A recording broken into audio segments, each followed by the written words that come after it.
Brothers and sisters, welcome back again sa ating Sharing for Bread of God channel. Guys, na-demonetize ako dahil sa pag-upload ko ng video ko na nag-back voice ako, voice over ako na gamit ko ang voice epic ba na boses lalaki. So na-demo ako, ginwarning ako ni YouTube. But first time ko na ginawa yun dahil na yung para unique, yun pala ay siyempre stricto si YouTube, So that's why nga nagkamali ang akon nga video. Ngunit mag-appeal ho ako.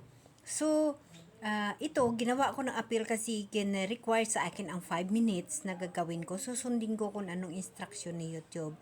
But definitely guys na talaga ang ginagawa ko ay nagbaback voice ko kasi nga sa sitwasyon sa lugar ko na ayan, tingnan nyo, minsan bigla lang may dumadaan, minsan bigla lang may mag-ingay, sa totoo lang. Kaya gumagawa lang ako ng mga paraan na kahit saang area, basta lamang maririnig ang boses ko kag makapagawa ako ng back voice sa video ko na mula sa Bible. Dahil na ang aking mga video ay aking sariling pamaraan o pag-uunawa sa Bible na aking binabahagi sa inyo. Binaback voice ko siya kasi makakonsentrate ako sa pag-explain sa inyo habang hawak ko yung Biblia. Kasi pag nagbibideo ako na, just example like this, tapos magbasa ako sa video, parang nagla-live na hindi ko maintindihan, hindi ho ako makakonsentrate. That's why na nag-back voice ako kasi sa pag-upload ko ng video ko, hinahawakan ko itong Bible ko. So dito ako kumukuha kung ano man ang ginagawa ko sa pagbaback voice ko sa video ko. Ganun ho guys. Yun ho ang aking ginagawa simula pa na binigyan ako ng pagkakataon ng mahal na Diyos na mabuhay muli.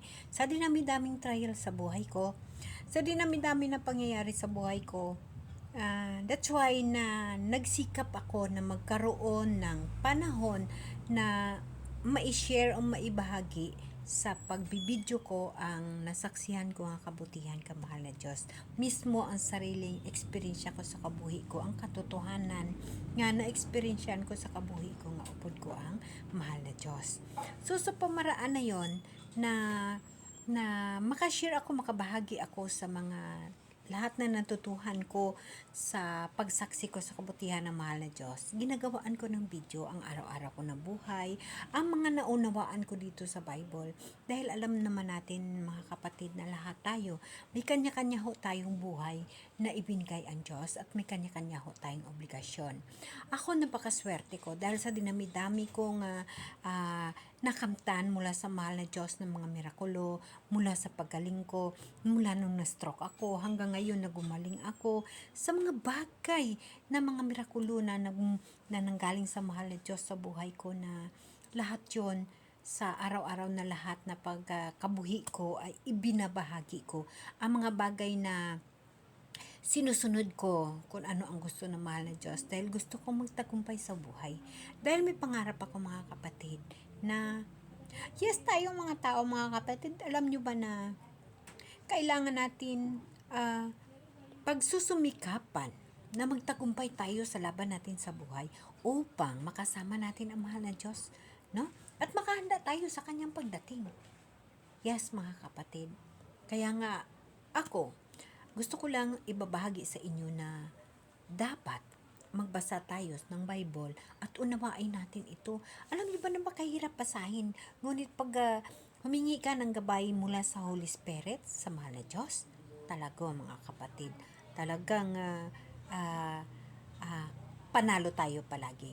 Kaya please don't forget always manood sa channel ko sa Recipe for Bread of God. Sana magkita-kita tayo muli. So ito nga yun guys, no, aayusin ko ito kasi nga nagkamali ako ng pag-upload ko dahil na back voice ako kag nagamit ng editing na lalaki ang boses. But definitely sarili ko mga boses ang ginagamit ko guys. Okay, maraming salamat. Thank you sa panunood and God bless you all.